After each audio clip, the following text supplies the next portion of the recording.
Welcome to it, all of the Yeah, fans watching live on the YouTube that nice and early time in regular people areas of the world. before prime time in the central time zone. This is like Oh man, when before any of your shows would come on, the local news come on at 6 o'clock. You know, they just did the news at 5 o'clock. But in case something happened in that half hour, they need to break in and let you know. There's a local news station. I saw this post. I think it was like a screen cap from Reddit or something. But this local news station, they figured out how to like do a bunch of the overlays and video editing with an AI tool. And so they laid off a huge amount of staff to just use this AI tool. And I was like, good, fuck every one of you. You are reprehensible propagandists and you don't deserve to have a job. you know Uh, it. It's funny because like in Canada, we have these things called CanCon laws. Have you heard about these? Have I brought these up yeah. before? Yeah. So like a specific amount of time needs to be airtime needs to be devoted to Canadian content. So the local news is one of the ways that they would like fill up that content. And then basically once prime time rolled around, it's just all American content the whole time. Like there's Yeah. nothing maybe on CTV or CBC, but like nobody was watching those shows except for there was a while there where like did you ever get in? Did I ever talk to you about like Corner Gas? No, I don't think so. It was a pretty good show. Good, decent Canadiana show set in like the middle of nowhere, Saskatchewan, at just like a gas station in the middle of nowhere. And it was all right. It was pretty good. We've Yeah. got the DVDs for it, but we'll let the people trickle in a little bit and then we'll Yeah, get it's going. funny we're talking about Canadian content because I have a special Canadian thing, but I want to talk about it on the actual show. So I'm not Is going that to in show it your yet. issue? Is No, that it's in not your in my issue? issue. It will be in the preamble of the show. Okay.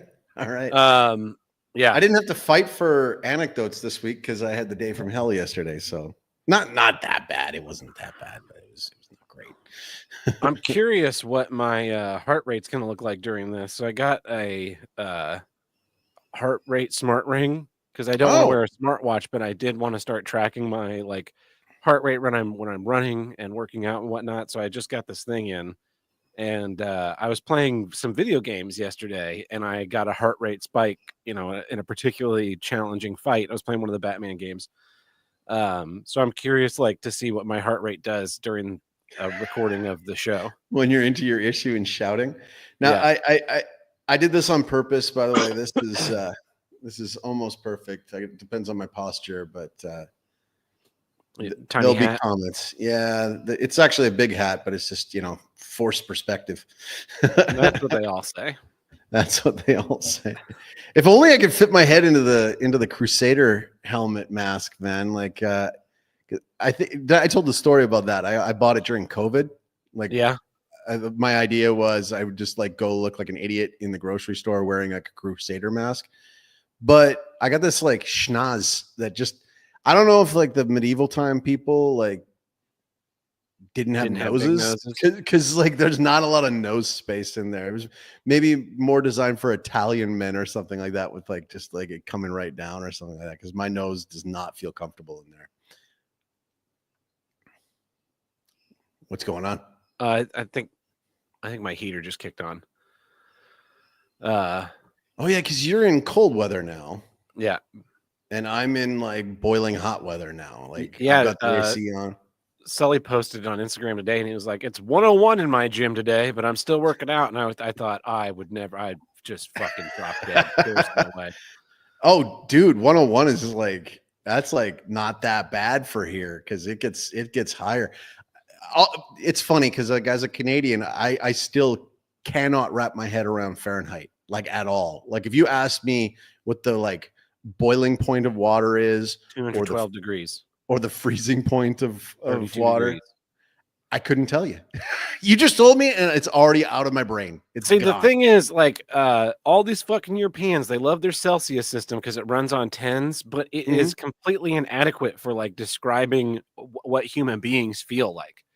So How Fahrenheit is a it's like, oh, it's just an arbitrary number that water boils at 212 and freezes at 32, but it's also kind of an arbitrary number that it freezes at 0 and boils at 212, because you'll be like, it's 36 degrees, and I'm like, is that good? Is that bad? It boils at 100, and yeah. So okay, but that's all relative, right? Because the thing is like, in Fahrenheit what is hot, what is uncomfortably hot.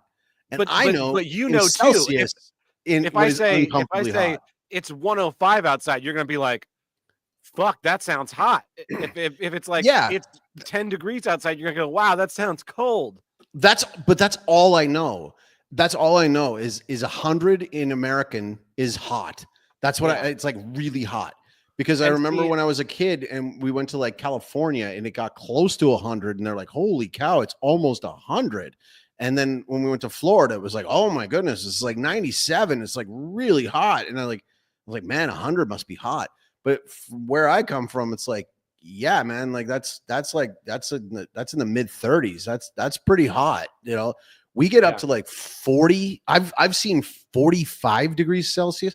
Let's look that up. What is 45 degrees Celsius in Fahrenheit?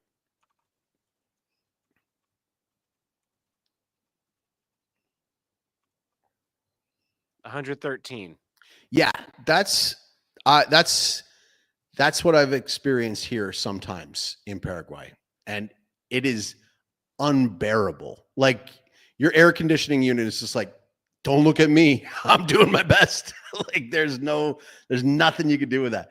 But it's so funny because, like, in Celsius, just a few degrees can mean a lot. Like the difference between, like, okay, in Canada, I remember when I lived in Vancouver and we would kind of try to gauge what was like beach weather. What's like hot enough to go to the beach, right? And you meet people in Vancouver and they're like, oh, nothing lower than 26, right? But I'm like from Calgary and we're like wearing like shorts in the, right after the frost is melted. And so I'm like, what are you, 26? I'm going to go out there at like 23, right? And like that's nothing. Whereas here, 26 is like cool. Like, I got to put a jacket on. And like and 30 is like super comfortable here, whereas 30 in Canada is unbearable. And then like 32 is like here is like my 24, because 24 is like perfect temperature for anything. If you want to go out and do anything, you want to grill, you want to hang out outside, you want to mow the lawn, you want to do any of that kind of 24, chef's kiss. But like here, 24 is like, I don't know, man. It's like too cold to go. It's funny how that gets you. In my mind right now, you're just Mr. Freeze describing his life. Like, it's got to be under 32 degrees or I'll melt. 24 degrees is very nice day. We should get this this show on the road here.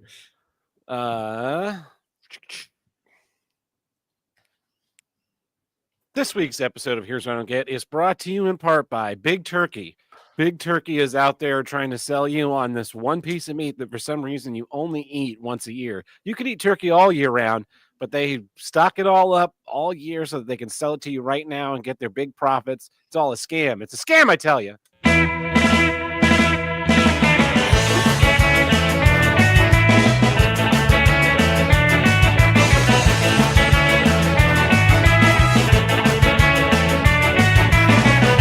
Hello and welcome back to Here's What I Don't Get. From north to south, east to west, the only intercontinental podcast to tackle all of life's toughest issues and the longest consecutively running podcast on the See You Next Tuesday podcast network. I am your host, Tab Burke, coming to you live from the most dangerous city in America. And joining me from way down south of the equator, it's your friend, El Chaco. Hola, mi enchilada. Tab, welcome back. We're on a roll here. This is it's almost like a consecutive podcast here. We're doing it 2 weeks in a row. What is this? Who does that? Nobody does that. That's fine. We'll be skipping next week. So, yeah. Well, I like that you were able to do it during your turkey week. I'm a little puzzled though. Are you serious? Do you Americans only eat turkey once a year? I mean, I eat turkey all the time in like sandwiches and whatnot. Of course. But yeah, it's like turkey's this big deal during this one time a year. Some people do turkey on Christmas, Yeah, we but do. I always thought it was weird. Like, I guess it's because there's a level of work involved, but you know, like that Norman Rockwell painting is of the family eating turkey. So you'd think that we'd have it more than once a year, but we don't. We just, you know. Well, like our family, okay, so we do it 3 times a year. So we do it Mhm. Thanksgiving, the real Thanksgiving, October, and then we do it Christmas, and then we also do it at Easter. But I said to my wife, I was like, listen, three's not enough. Three's not enough. So I remember there was this period of time where there was a beer company in Canada. I think it was Molson, maybe it was Labatt, one of the two. They both are garbage. But they were trying to lobby for a long weekend in one of the summer months that doesn't have one, right? Or Yeah. they were trying to get a long weekend. And maybe it was no, there's an August long. Maybe they're trying for one in June or something like that. Anyways, they were trying to lobby. It was a marketing scheme. They should have And left I on Juneteenth. well, You know, it's such a big holiday in America. Everyone's been celebrating it for decades. yeah, I guess in Uh, Canada, like you'd have like they what would don't you be care about celebrating? slavery. Well, they didn't have it, so they didn't have it. So that might be the issue. But I said to my wife, I was like, okay, listen, we've got it basically. So we've got it in the fall in October, and we've got it in winter at Christmas. It's all flippy when we're down in Paraguay now. It's like spring and summer, but then we would also have it in spring in Canada at Easter. So we need a summer turkey. So we need to get one extra turkey in. I think one per quadrant, one per quarter of the year. I think should be a turkey meal. And this year, I think I mentioned this earlier on my birthday. That was my birthday request. I was like, can we also have a turkey on my birthday? And my wife was like, absolutely. So we had one in September. So this year, I'll have successfully had 4 turkeys.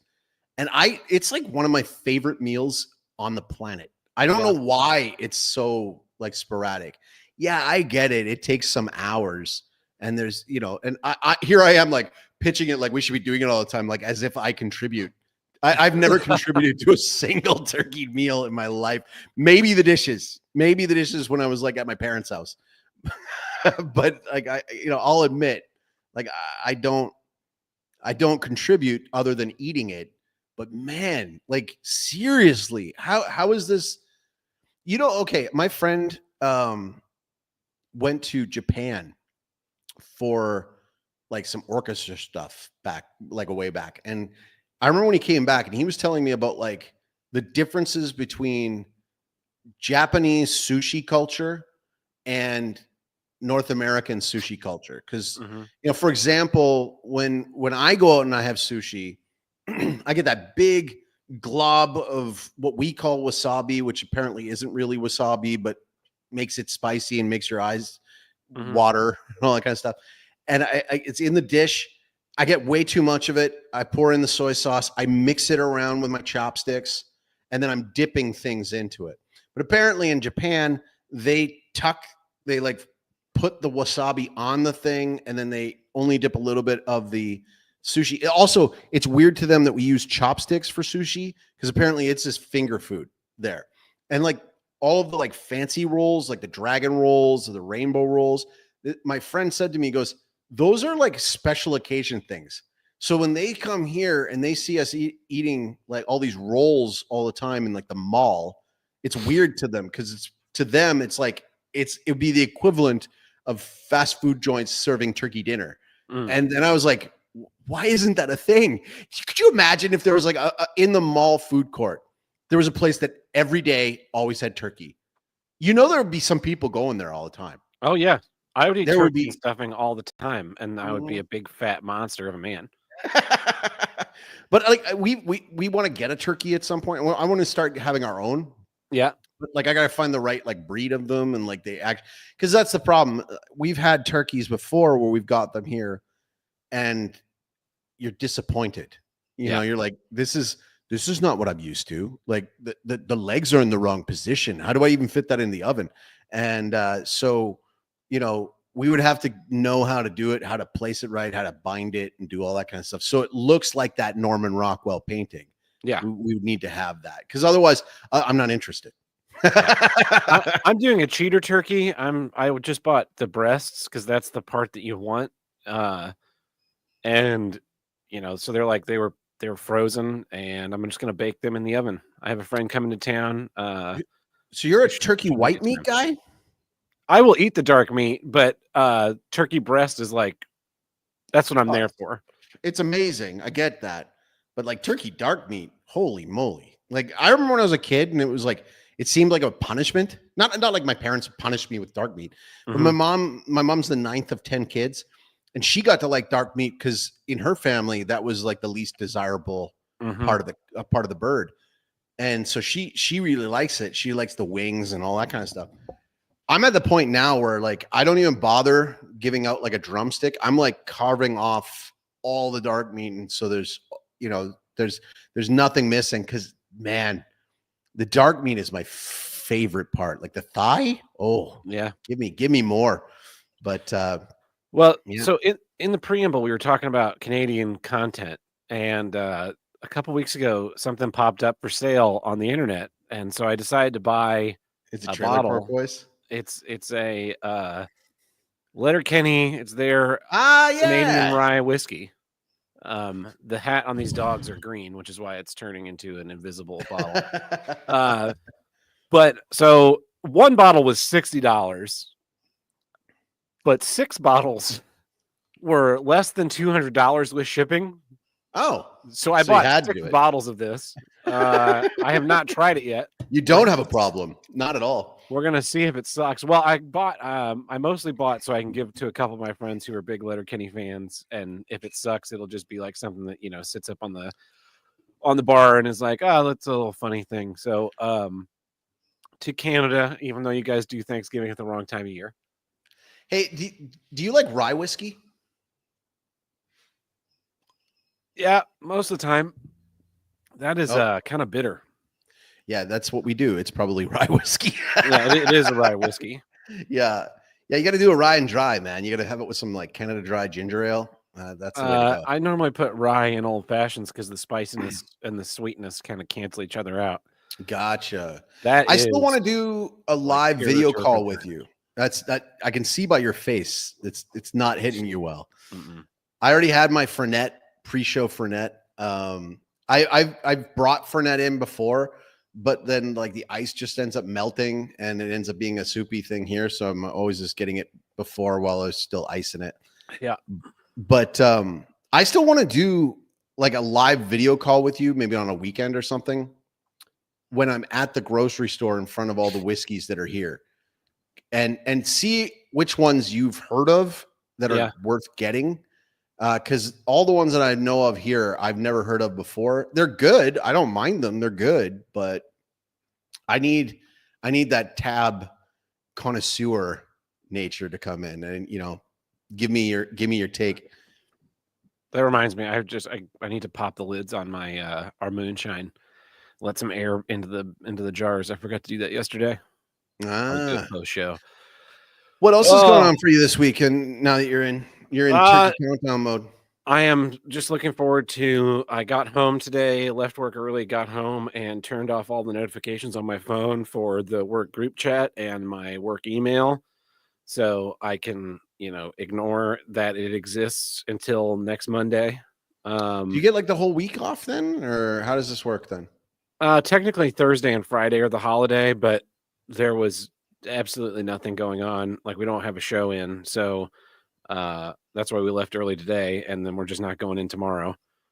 And I respect that, because you guys had those extra days off, and you guys make it count.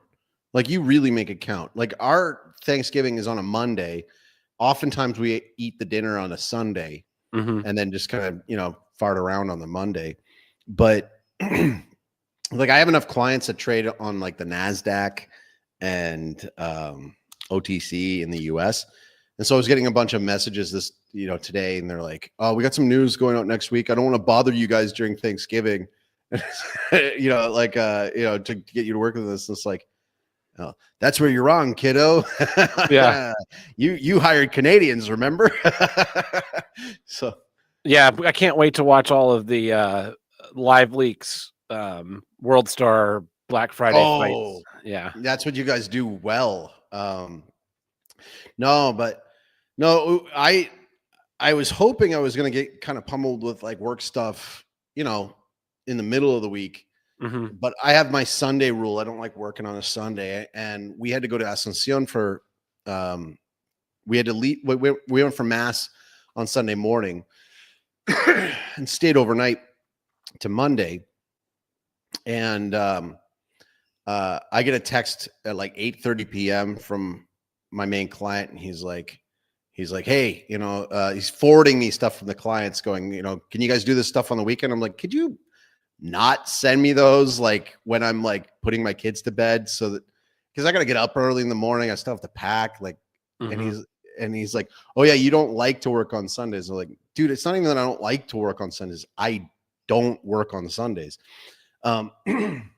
So he's got a short-term memory of a gnat, and I'm getting text messages late on Sunday while I'm in Asuncion, and he's like, yeah, make sure you have that article ready for tomorrow. I was like, no, it's not happening. I don't even have my laptop with me. I had to kind of basically get him to push off the article that was going to go out on Monday in their heads to Tuesday, which was realistic. But the thing is that I had 2 appointments for my family to go to on the Monday, with the last one of the day ending at 3 p.m. Right. And it's a 2-hour drive from Asuncion back to my house. So I was going to get back to my house at 5 p.m. to crank out articles for the next day while my wife unpacked the van and got on with the show with getting dinner ready. And so I already had that looming like all through the weekend of like, these guys need this like right away. I've already pushed it off a day. So Monday was extremely stressful because it never fails. Like we always stay in an Airbnb, and Airbnbs down here are a lot different. I keep hearing all these like horror stories of like people like renting out like their like basement suite, and you got to like go through like a weird, like storm door to get into them. And there's like cameras and stuff. Here it's basically just like they're building massive apartment buildings all over Asuncion. We went to this place. We were up on the rooftop where the pool was. And my wife and I like just doing like not even a 360, like a 180 view of the building we were on. And I counted 12 cranes building new buildings. And then on the other side, where our room was, I went out the next day, looked, and there was 11 more. There was 33, like 30 or not, no, 23. There were 23 buildings that were just being built within eyeshot of where I was staying. And so all these places are going up, and almost all of them have mostly Airbnb clients throughout them. Yeah. People are just kind of parking their money in them. It's a bunch of money laundering from like Argentina. And so we get used to staying in them. And then the thing is that they're always like nice and modern, but they're furnished with like everything's stylish and modern, but every bed is like a Flintstone granite bed. And the cheapest thing you could possibly find. The cheapest mattress you could possibly find. And so every single time we ended up bringing in these like little cushion mats to try to make it sort of tolerable. But like often I end up getting up at like 4:30 in the morning, 5, because like my shoulder is killing me because like I sleep on my side and it's it's just digging in. Like wake up, my arm's dead for like half an hour. So sure enough, got up early on the Monday morning. We had to wait until 11 for the first appointment, and so through my bank, I get like discounts sometimes, and sometimes they're like pretty decent. And there's this one grocery store that had a 25% off discount if I used my credit card on Mondays. So we're like, okay, let's go there. So we figure, okay, the appointment's at 11. If we get out the door, maybe like 9:30, we could probably get there, and it won't be that bad because there wouldn't be that morning rush hour or anything like that. Wrong. Wrong. No, apparently nobody works in Paraguay anymore. The streets were just as packed as they would have been at rush hour. We get to this grocery store, and I had to circle around it like twice just to find a parking spot on the street, because I got the van and I didn't want to go into the parking lot. Couldn't find anything. Okay, screw it. We'll go into the parking lot. So I go into the parking lot, get in there. Is wall to wall filled with cars. I'm like, what is going on? Not everybody has this bank card. I got a VIP card. There's no way that everybody's here at 10 a.m. on a Monday shopping, but somehow they are. And in front of me is this white car, and I'm trying to go in to get around the corner to go down the other row. And he's about to go down the corner. But in Paraguay, they don't take into account like geometry when they're trying to build these parking lots. Like even at the Airbnb, when we were parking in there, there's this crazy like 50-degree ramp to get up into the place. Like it was just insanely steep. And then you get to the top and it just goes flat. And so when you got a van and you're trying to go over it with such a grade, the bottom scrapes on the lip. And it knocked off my spare tire, which is underneath the vehicle. And so that was fun. I had to go and put that back on and get all dirty. And I did it when we were getting in, and I did it when we were leaving. So I'm already pissed off about like my spare tire shenanigans.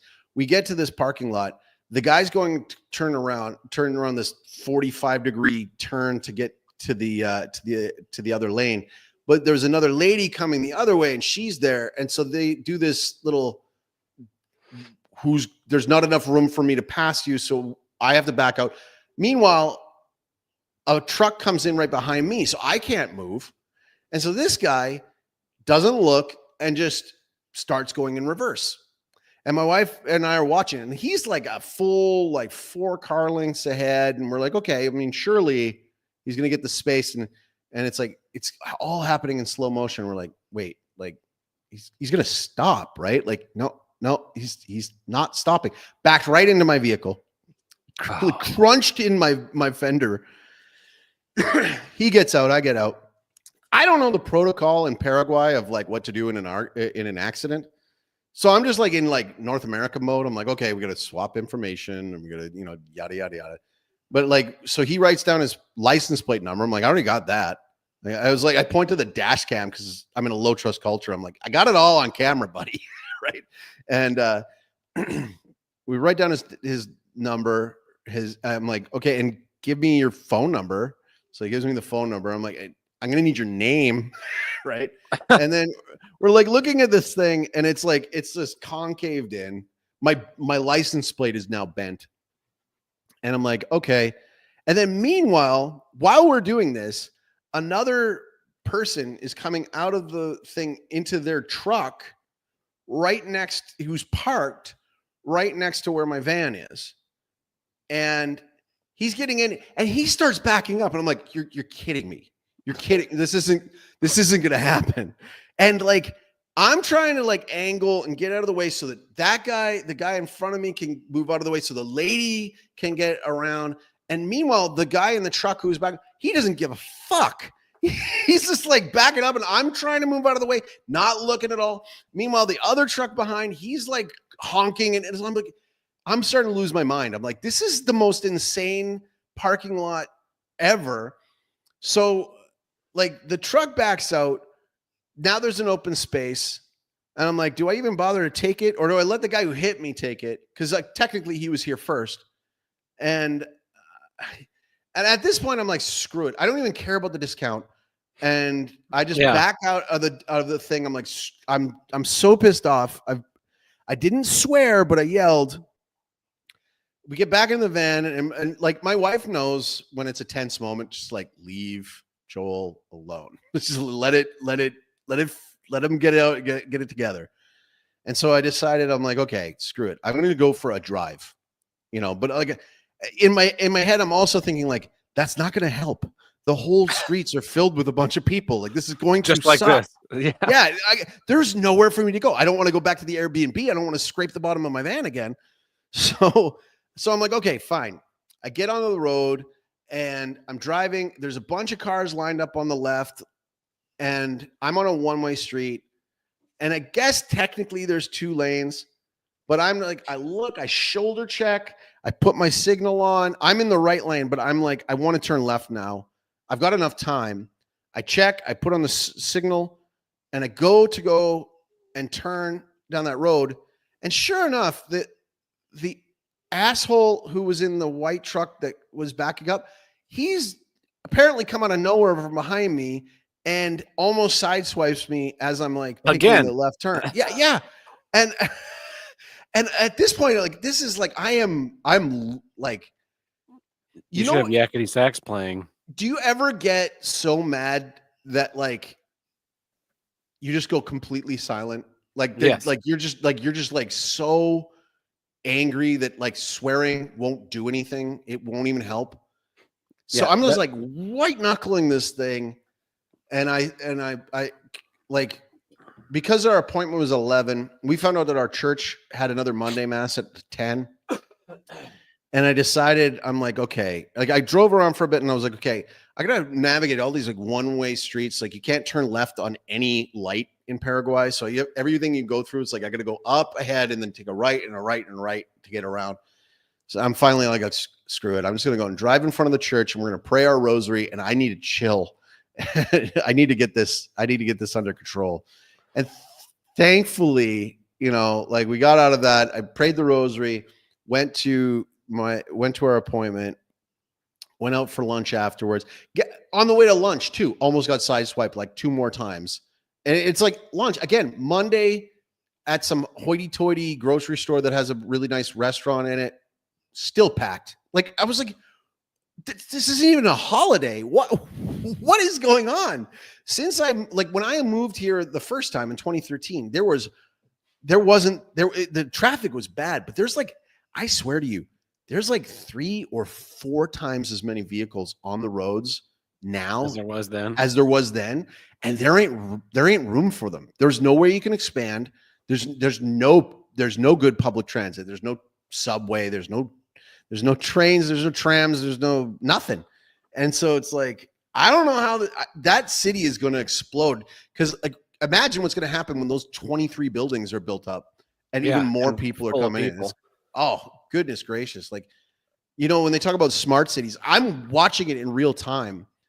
This like open air cyber prison being built in Asunción. And all I can think of is like, just get me home. Just get me back to the middle of nowhere in Paraguay and everything will be a lot better. But man, oh man, that was brutal. So what a weekend. Should we jump into some issues? Yeah. Now that we're 32 minutes into this broadcast. What's your issue this week? Here's what I don't get. The death of human content. Now, I know we've talked about AI before, and I don't want to keep beating on that too much, but like, it's really starting to get to me how much content isn't real. Yeah. Like you just brought up about the news stations that are, you know, putting the overlays. I get overlays. I get like subtitles being thrown in, but there's something about it that actually makes me physically ill.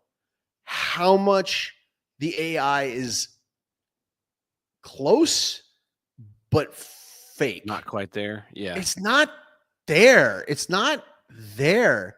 You know, it's super weird. Like I remember when I was like using one of the image generators, you know, I was like writing short stories and I was trying to do like images with the short stories. Cause remember when because the AI imagery came in so quick.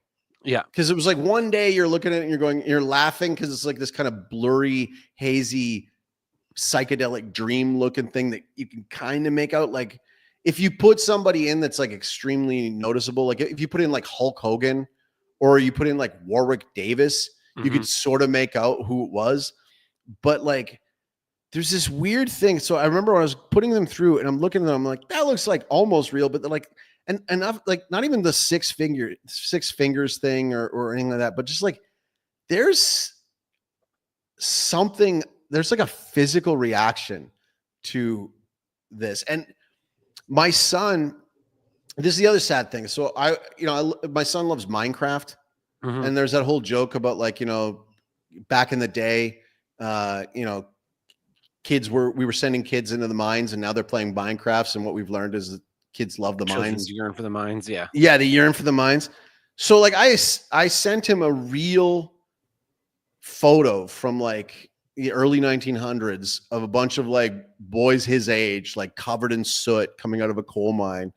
And, and it was like, in typical dad form, I was like, yeah, you don't have it so bad now, do you? Huh? He responds to me afterwards, because we chat on Discord now. That's how me and my son chat while we're during the Communicate. day. Yeah. Yeah. We bond in real life, but like, if he wants to send me memes, because he's in that memes age, everything. And like their memes are hilarious. Like the Generation Alpha's memes are our memes. They're just like way, like they take it to another level. Like they're still rickrolling people and thinking it's hilarious. Like it's hilarious. It still is, but he's, so I send him this, and his response is like, I'm not going to lie, Dad, it looks like it's AI. And like, that's what we're going to have to deal with for a long time. I get that we're doing artificial intelligence too much, but I'm actually really pinpointing on not just the AI, but like what's going to happen when like nothing new or creative is going to be created by human minds and human hands and human skills. Like there's a guy I watch sometimes on YouTube. His name's Rick Beato, and he's an old music producer, and he was talking about the rise of AI in music, and like he was playing some, and like objectively they sounded good. Objectively they sounded like something you'd hear on the radio, right? But he played it for his kids, and he was like, hey, check this out. And they're like, Dad, why are you listening to that AI crap? And he'd play something else, and he'd make a song, and he was like, Dad, like you keep hitting it with AI. So like when they do those things outside like 7-Elevens where they play like a pitch that like only a person under a certain age can hear. I'm wondering if that's happening with some of the AI stuff, because kids are really good at picking off what is AI fake music. And like, I'm getting kind of sick of it. Like I've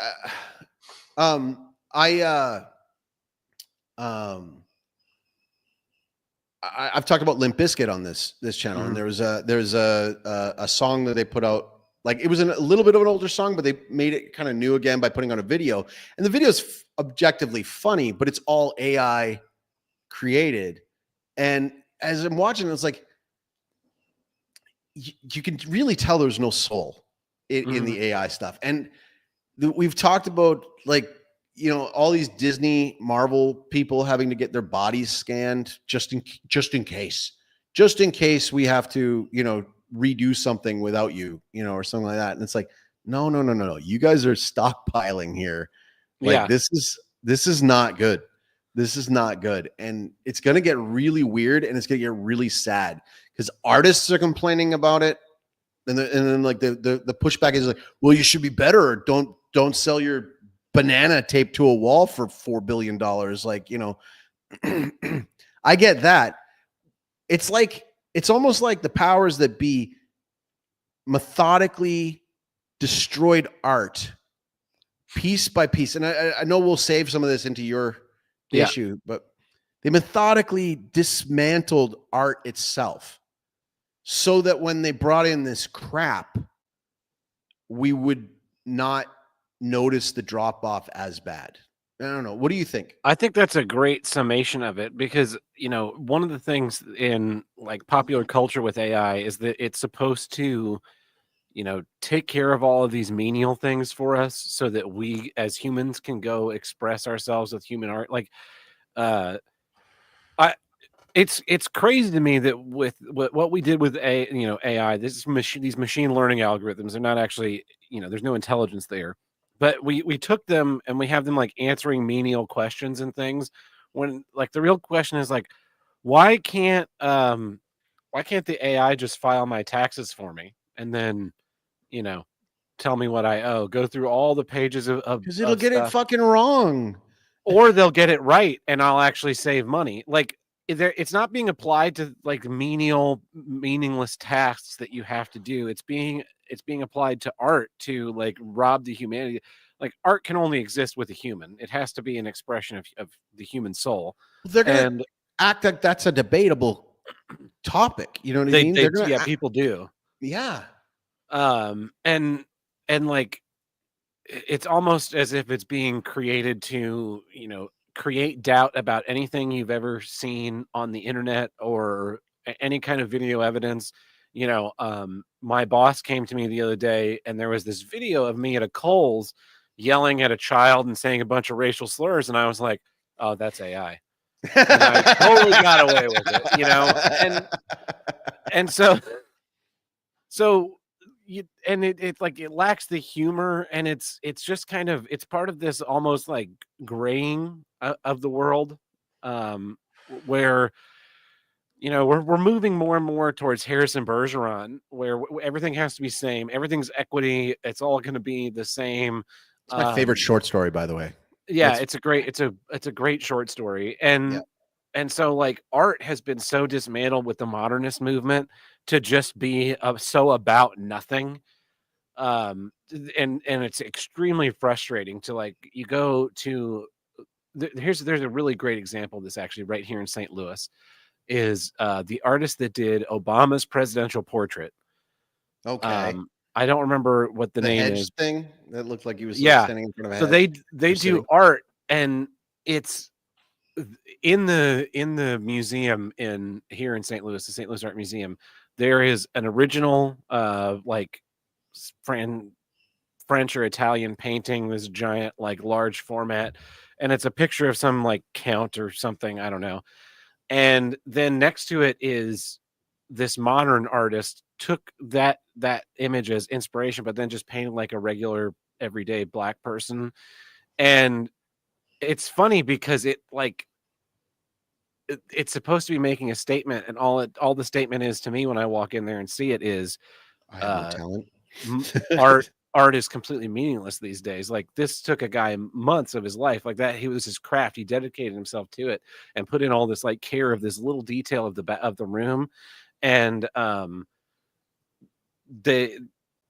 it's just not there in the more modern thing. And then you get into like the expressionist stuff where people just like, I remember in high school people would just smear paint all over a canvas and then be like, this is my art, I'm expressing my frustration with whatever bullshit thing you're using. And don't get me wrong, like none of these vessels that are in the picture behind me are perfect, but they're not supposed to be perfect. They're reflecting something. Like I made those vessels to not be perfect, but they are vessels. They can hold water. They're, it took some skill. I didn't just smear a bunch of shit on a canvas and then call myself an artist. And that really annoyed me when I was, in high school to see that. But that's like real art that is generated. And so I see the AI art, and I think, and people will be like, well, you're taking away from real artists. And it's like, yeah, well, you guys have been churning out just a bunch of shit for the last however many years. And I do get that, as a digital artist, that people are using your work to feed the machine to kick it back out. But you can absolutely tell. And and I think it's, so my point that I was trying to get to in the beginning was AI was supposed to like take care of all of the menial tasks and allow us to make art. What they've done is they've put it to making the art itself so that we can be more thrust into demoralizing menial tasks. And but that's not the task we should be becoming menial. Like that should be your craft. Yes. And then there's things like it taking over in your phone and sending like I have been prompted on my phone. I can't tell you how many times that Google will set up to where they can text on my behalf to a person. And it's like, no, these are my friends. Yeah. I don't want AI to take over in the relationship with my friends. I That's like when all my I've friend got now, texts you know, me like out of my friend texts me out of the blue about whatever little, hey, I just saw this cool glass thing and I thought of you. And then we kind of chat for a little bit, or a meme or whatever. That is absolutely the antithesis of what I want AI to be handling. I want AI to handle answering all the dipshit emails I get at work where someone asks me that question, the same question for the 100 millionth time. How big is the playing space on your stage? 40 by 25, 40 by 30 if you include the apron. And I got to answer that email like 4 times a year. And then a couple weeks ago, I swear to God, this blew my mind. I get sent this email. What's the playing space of your stage? 40 by 25. Okay, we'd like to come by and take a look at it to get a better idea of the space. And they come in and they borrow a tape measure to measure the fact that the stage is 40 feet wide by 25 feet deep. And I was like, you wasted 45 minutes of my life. They build for that. Answering a question that was already answered. I cannot fucking believe this. Like, I want AI to handle that shit. I have, but we're not letting AI do that. Instead, we're having AI create Star Trek. There's a account I follow on Twitter, and they post these AI Star Trek babes that are like kind of uncanny valley. But what astounds me is the costume design done by this AI is so much better than any of the modern TV series costume designers. And I'm just like, well, there's something to be said there. But then I was at the art museum a few months ago, and we were wandering around, and I just remember looking at these, like, there was a whole section of the museum that was dedicated to furniture, and it amazed me. Like, there were hundreds of years where the like just the act of making a chair or a cabinet or a desk or a set of drawers was this artistic expression. And now we just buy this IKEA snap together garbage that will fall apart the next time we move. And well, it's even seeping into dreams. You know what I mean? Like, I don't mean like sleep dreams. Well, sometimes sleep dreams, but like, I mean like aspirations. So you remember, everybody's seen that meme where there's like a picture of a house in the middle of, like, a little cottage in the middle of nowhere. There's a stream in front of it. Maybe it's in front of the mountains or a lake or something like that. It's totally like remote. And it'll be something along the lines of, some boomer meme that'll be like, would you give up your phone and live here for $1 million for a year or something like that? And it's like, fuck yes, I would. Yeah. But like, they used to be real places. Now they're not. And like, you see all these, like check out this home. And the amount of times you look at it and you go, well, that's not real. It's AI. And so you're not even like, you're phoning it in on Instagram now with, like, because Instagram, when it first came out, again, I don't use Instagram, but like, wasn't Instagram supposed to be like photos of shit you're seeing? That was all it was supposed to be. It was like your life. And now you're faking your life. You're faking your dreams. You're faking your aspirations. Okay, dude, and I know that some scripts in Hollywood are mostly written by AI now. Like, guaranteed, especially after they had the like SAG strikes, the not SAG, it was Screenwriters, the Writers Guild. Yeah. For a fact that there's screen rewrites that are being done with AI now. And the thing is like, again, I played with the AI to see how it would help with like writing fiction. And it's like, yeah, it's functional. It like describes the scene and it does some stuff, but there's no soul in it. It's not funny. It's not it's not really relatable. Like, I was talking to my wife about the movie Rocky, right? You've seen Rocky, right? I've seen Rocky, yes. Okay. The original Rocky is a masterpiece. It's a masterpiece. The later ones, not so much. There's some good parts in them, but nothing is like the original Rocky. Well, why? Because Sylvester Stallone was like super out of work and like hungry and like needed to get more acting work.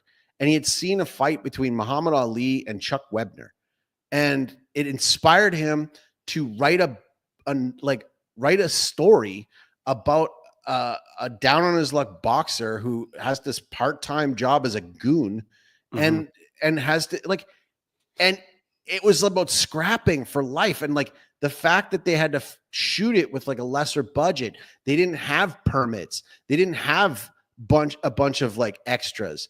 You know, like the main fight scene is mostly dark in the arena to black out that there is no crowd there because they didn't have enough extras. They had their buddies and friends come, and when they would do a close up in the area, they would try to pack in like 12 to 25. It was like Luchando. You know, like we're trying to like fake like we had more people there. But there's a soul in it. When you watch Rocky, that's a real movie. That is a really that is Sylvester Stallone is not a great actor. And I know this show loves Rhinestone, but objectively speaking, Sylvester Stallone is not a great actor.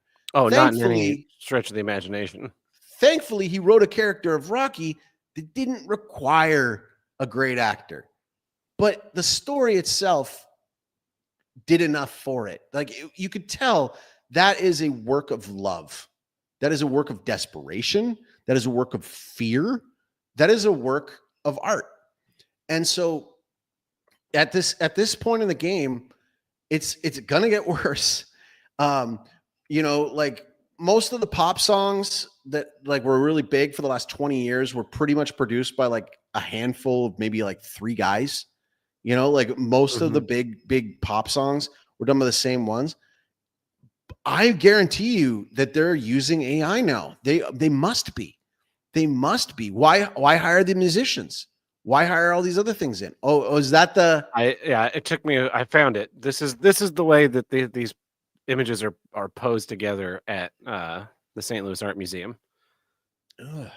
And it's just, I mean, it's just like a background and a figure. But like you look the table, the way he's painted in the ruffle and the table cover, and these it's like beautiful pieces of marks of office, and you know all of it. Yeah, it's there's like detail. There's no comparison, and so that, I mean, that's what art is now, is just being just generating stuff. It's just content, it's filler, it's stuff. And so we need AI to do it because humans, they want to march you off into this cyber prison, right? Like the metaverse, smart cities, you know, going to Asuncion, and everybody's going to be living in their own little pod in these buildings that are going up now, and you'll have a 15-minute radius that you can go in. And so in order to see the world, you'll just have to put on your VR goggles or tap your temple so your neural link knows what you want to see, and it'll just generate this fake crap, and it does nothing for me but actually makes me feel physically ill. And I think it's almost like a bit of an existential dread. Do you know what I mean? Yeah. Like it's a bit of an existential dread, because I'm watching this, and like the amount of YouTube channels that just tap into the algorithm, and the AI that goes and gets all this like B-roll footage and it stitches it together, and it's an AI voice, and it's AI generated thumbnails. An excellent point that I didn't even think of is that so much of our content is governed by these algorithms, and so AI is perfect for that, because it can create things. I mean, there are so many YouTubers that only became like famous because they figured out how to game the algorithm, you know, with the thumbnails or with the length of their things, or with that face like going like, yeah. And so now that you've like created all that, it's so much easier to just slip in garbage, and you know, even the way we listen to music. So like you remember payola, pay to play, back in the 90s with music. Well, Spotify changed 90s, that was 70s. Yeah, Spotify changed their algorithms this year to more heavily favor like the big record label things. So whereas you used to, you'd pop on some kind of indie or smaller uh, artist, and then when you ran out of that, it would give you more artists that were similar, but also maybe indie and small. Now it's like, oh, you're listening to this. Why don't you listen to Dire Straits? Or you're listening to this. Why don't you listen to Michael Jackson? It just goes for the biggest things because those groups want to pay more to be on Spotify, and it's even better for BMI if they don't have to. Oh, we don't even have to pay an artist. We put the entire discography of Dire Straits in and said, give us some more Dire Straits like songs. Well, I don't even mind discovering new music that way. But what was really weird is there was that one guy who got nailed for what did he do? He created a bunch of AI songs, put them up on Spotify, and then bot farmed like fake listens, and he actually made into the millions of dollars. And it's also weird because you go back to the algorithm thing, and like Spotify has this AI DJ now, and it goes through, and like if I'm just like driving and I'm sick of my shuffle, I'm going to throw that guy on. Okay, let's see what you got. And I stopped using it because it's like, all right, I'm going to play what you like listening to on Fridays. It's like, what I guess it is Friday, but like I didn't realize I was listening to these things on Fridays. And then it'll be like, let's put on something that's hitting the radios right now and where you are. And it's like a bunch of like crappy like reggaeton and stuff like that. I was like, yeah, you don't know me well, and I hate that stuff. Put it off. Like what? It's like it's not designed to know what you like or predict what you're going to like. It's designed to try to fool you into thinking this is something that you will like. I very seldom have discovered new music through shuffles or AI. Like I Pandora back in the day, I discovered a lot of really good music through Pandora. But who's using that now? And it's sad. It's sad because like everything's getting funneled down and whittled down into this thing. And at a certain point in time, we're like, here's some new music you haven't heard yet. And it'll just be an AI thing, and I won't even know. Yeah. Right? That's I will know, but I won't know why I know. Do you know what I mean? Like, and so I hate that AI DJ because he still talks. Like if you just played them, if you were just like a better shuffle algorithm, I could go for it. But then the guy's got to fucking talk, and that's the worst part of DJs. Well, that's the thing. I read a post somebody had put up, and they actually showed. Remember, I bitched about the Spotify shuffle algorithm before. Mm-hmm. Yeah, they actually actively changed it because what they found was like if they did a real shuffle, there's a possibility of if it was just super random that you would actually get the same artist back to back. Mm-hmm. They're like, oh, we can't do that. So we need to put in an artificial thing in for that. But we also want to keep bringing you back to these artists that we know you listened through the song the whole way through. So that's what we're going to do. But it's not what I want. I wish that you could customize it, but you can't. I wish that there was a button that you could push that was like, play literally anything that's not in my current playlists. Sure. Like, or I've already scan my playlists, get an idea, and then go from there. Surprise me. Act like the best friend that you had in college that would introduce you to new music. Because we don't have that anymore. I love those days. I love those days when you go to a party and they'll be like, what is this song? Right? And like, I gotta check this out. There was a time where I actually liked Pitchfork Media. Because I would go there and I would check out the reviews and I would look and I would try to find new music all the time.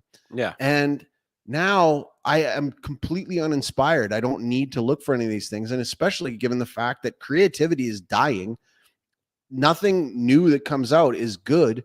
And I'm getting to the point where I am starting to notice that it is seeping into the content that I am trying to get through and watch. And so That's my issue is I don't get the death of human content. Come on, humans, let's get on with the show. Let's like get back to it. If you've got all this free time now because you can get ChatGPT to write your essay for you, start in that time that it's taken for that, start working on a poem, start writing a short story, write a blog, do something, please.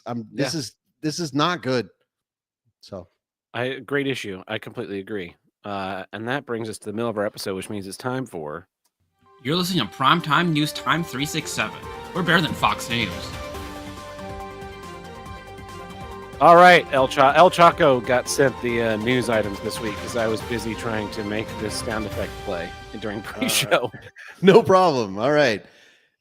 A doomsday fish rumored to bring bad omens washes ashore in popular surf town. The oarfish, nicknamed the doomsday fish, spotted by California woman on a beach.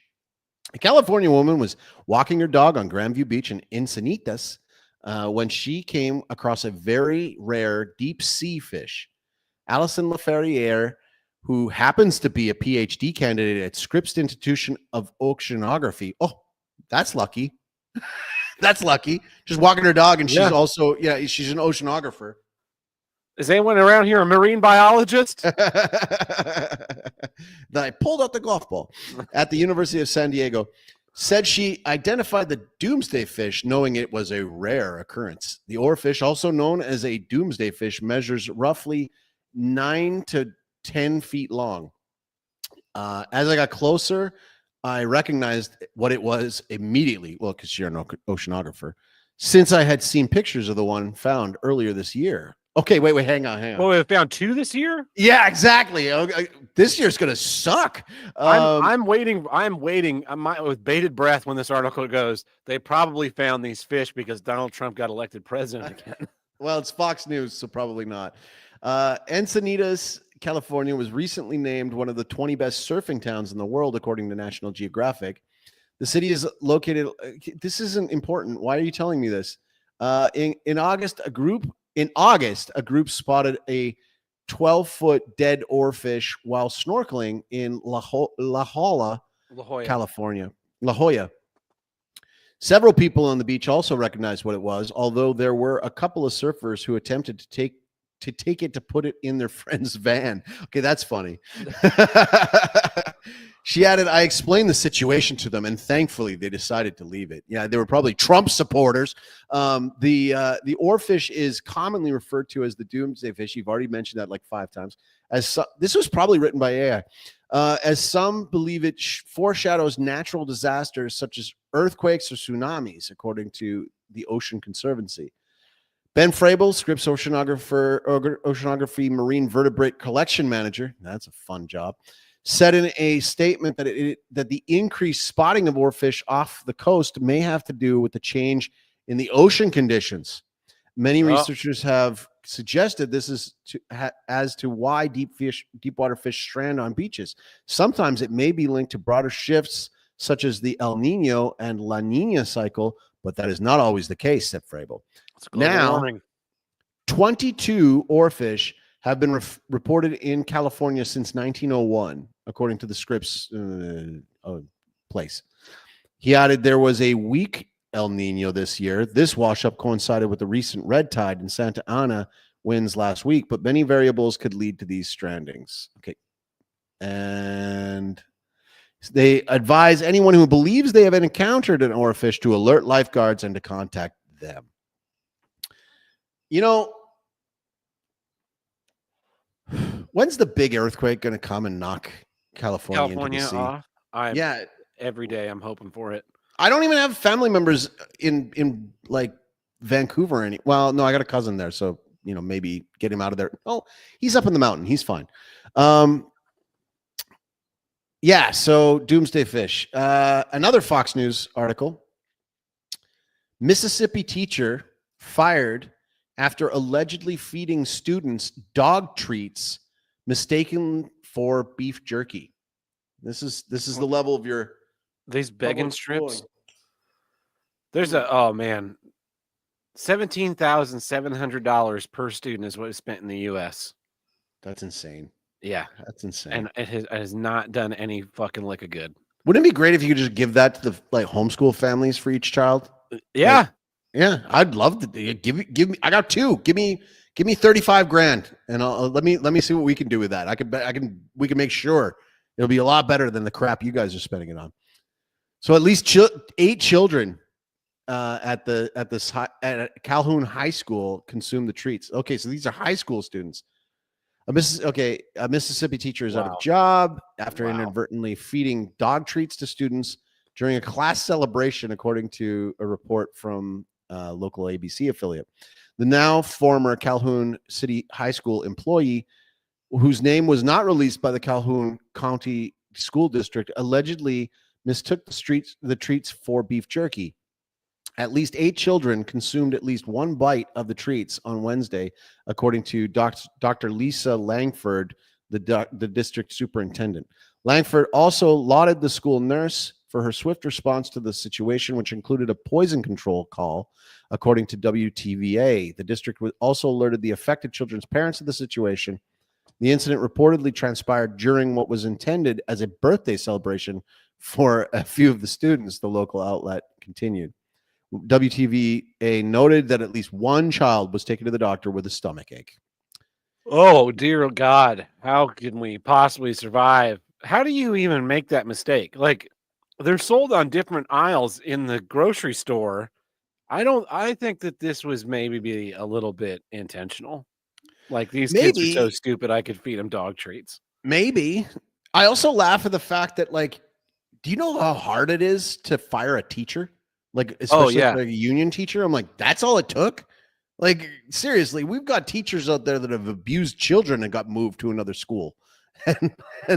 But 8 kids had a dog treat that looked like jerky, probably tasted off, but it's hard to tell with jerky sometimes because jerky quality is all over the map. Yeah. Okay, you're not a hockey fan. I am not. I did go watch a Blues game last night. What? Wow, you were at that game? Not in person, but at a bar. Oh, okay. So you and I, when I get there, we're going to a Blues game. Utah Hockey Club walks. That's actually their team name, by the way. They haven't come up with a real team name yet, so they're just Utah Hockey Club. And there was an argument to keep that name because soccer fans might like it, and I was like, newsflash: soccer fans aren't hockey fans. Okay. Anyways, moving on. Utah Hockey Club walks to arena after bus gets stuck in Toronto traffic. So I was complaining about Asuncion traffic. Apparently, Toronto traffic is even worse. The Utah Hockey Club said players were forced to walk to their game against the Maple Leafs after their bus got stuck in Toronto traffic Sunday night. The team posted a video on social media of team members walking to Scotiabank Arena with player Maverick Lamoureux saying the bus was, quote, not moving at all. Several city streets had been closed during the day for the annual Santa Claus parade. It's November. Anyway. Yeah. All right. Fuck off with Santa Claus shit. I'm with you on that. I'm with you until after 25th of December. The Maple Leafs earned their 4th consecutive win by don't care.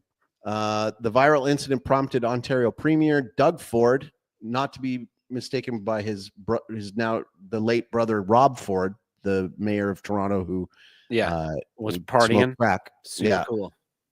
The viral incident prompted Ontario Premier Doug Ford to call the congestion embarrassing and unacceptable, highlighting his government's plan to address the city's gridlock through bike lane legislation. It wasn't the first time a Toronto visitor had to ditch their vehicle and make it to an event on time. In June, former One Direction band member Neil Horan had to walk through traffic to get to his concert at Scotiabank Arena. First of all, that guy's still doing shows at Scotiabank Arena in 2024. Like, he's still got that draw. It sounds like Scotiabank Arena is the problem, not. Well, I brought this one in because last week Taylor Swift came to Toronto. Mm-hmm. And this is a national embarrassment because Prime Minister Taylor Swift Justin sucks. Trudeau, well, yeah, that too, but Prime Minister Justin Trudeau has been simping after Taylor Swift for years to come to Canada for her tour. And they rolled out the red carpet for this lady, in quotations. And there's footage of the major highway coming in from the airport, and it's packed on one side, and on the other side it looks like The Walking Dead because they shut it down just so Taylor Swift's motorcade could come in without a problem. So Taylor Swift gets better treatment than the opponent of the beloved Toronto Maple Leafs for a Sunday night game. And to top it off, Justin Trudeau. Go ahead. I will say this: that is an amazing gamesman strategy, though. If like the fans went out and created gridlock, so the other team can't even show up, so they have to. Yeah, well, I mean, the Leafs need all the help they can get. Yeah, but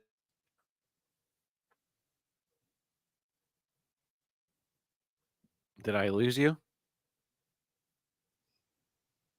Oh, I'm back. Okay, there we go. Okay.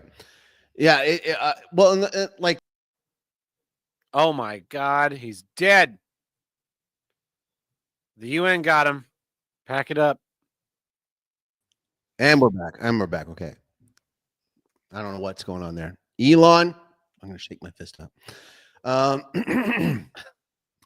Well, the cringe fest that was the Taylor Swift concert, because Justin Trudeau like walked like this, like it's this like cringiest, like him arriving to this Taylor Swift concert, and like he's there and he's surrounded by teenage girls, which is is a bit of it's a public hazard. Yeah.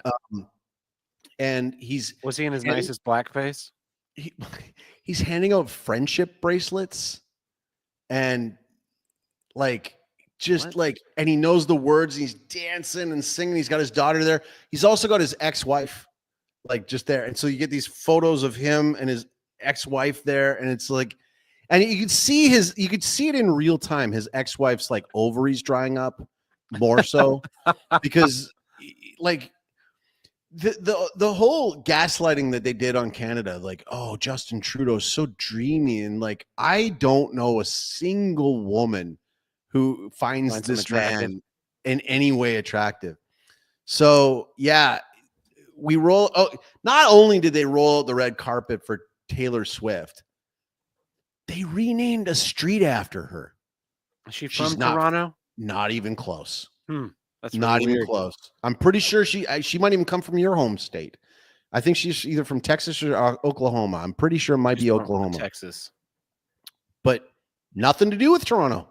Nothing to do with Toronto, but Toronto named a street after her like she's like British royalty or something.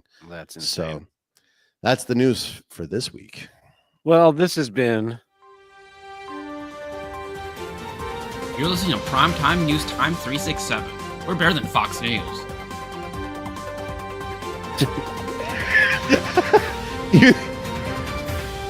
Even though 2 of the 3 stories came from Fox News. Well, this is a great time to say thank you to all the fans and supporters of Here's What I Don't Get.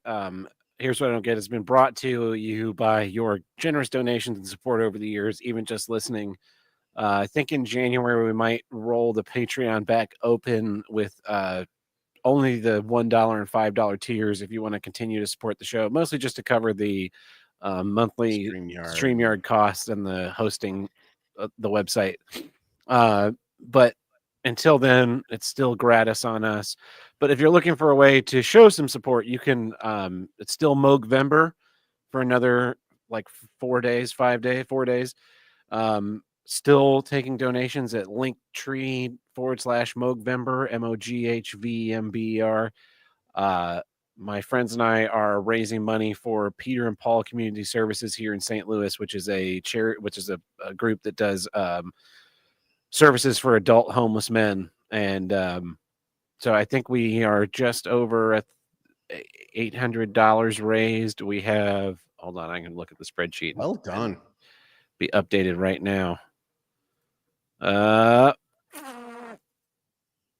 So far, we have raised $823. We are $976 away from our final goal, which was $1,800 between the three of us. So unless one of them has not updated their spreadsheet, that's where we're sitting. So yeah, if you want to swing by and Venmo, send me $5 on Venmo. I will add it to the pot, and then on like the first week in December, we'll send it all to one of us will take it all and then make the donation. Great cause. Yeah. Great cause. And you've earned it, man. That mustache is looking fantastic. Yeah. Fantastic. I've been doing razor shaving all month, and I gotta say, kind of hate it. Yeah, I don't do that anymore. Yeah. All bristly and my skin has stayed clear, so that's nice, but it's it gets itchy and dry and tight. Yeah, it's unnatural. Do you ever get do you get the ingrown hairs too? Oh yeah, no? They're awful. I got this thing right down here, my hair grows in like this. I got this like extra crown basically down here, like does this swirl. And so trying to do with the grain or against the grain or some kind of consistency is impossible down there. So yeah, I've been permanent 5 o'clock shadow or beard pretty much since my late 20s. Like yeah, I haven't done it.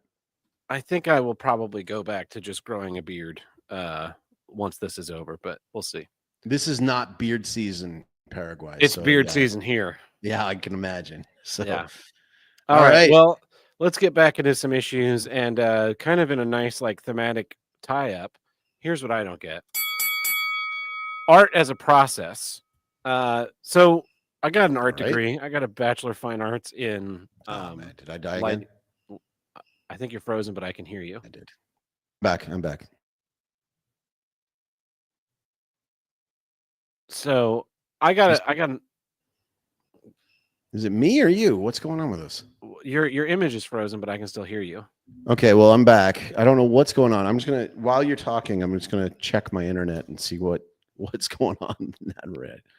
Cool. Yeah. So I got a degree at Bachelor of Fine Arts in Lighting and Sound Design for theater, and I remember being frustrated back then with this conversation we would always have about what's your process, and I couldn't articulate it then, but I've been able to now come to this kind of conclusion and start to articulate on it. And we were talking about how in order to have art, it has to have a human element. Although that's why AI can't really generate art because there's no soul, right? And what it comes down to is, and one of the reasons why I think people don't make art anymore is we've been taught this idea that art's a process, and so it's like, oh well, as with anything with that's a process. If I know the process to clean and kill and clean an animal, now I can have my own chicken. If I know the process to building a house, I can do some repairs inside my house. If I know the process for making art, I can be an artist. And then even if what I make isn't actually great or saying anything, I still can call myself that. And I think part of the reason why I wasn't able to articulate it was because I was making in theater. One, I never really considered myself an artist, but also what we are making is it's not real. Like there's nothing substantial there. And so even though I put a lot of art and artistry into the work that I did in making lighting, and I have some beautiful photos of things that I've lit, and I have I guess there's not really a way to record the fact that I mixed a show well or did an interesting sound design that served. But I know. But now the art that I've been exploring for the last 2 years there is a substantial thing at the end of it. Like I can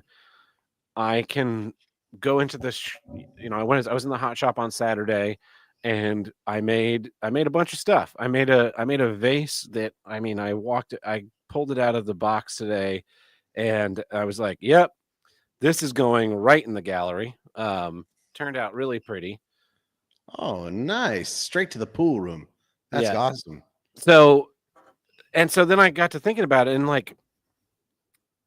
glass is there, there's a process. There's like a step-by-step. I should have brought my sketchbook down, but there's a step by, like, I can show you. So whenever I draw my pieces, or if I'm working with an assistant that I haven't worked with before, I will draw step by step what it's going to be, from gathering up my first little bauble of glass to adding color, putting in the jack line, doing all the shaping. I'll draw it all out as like a step by step guide.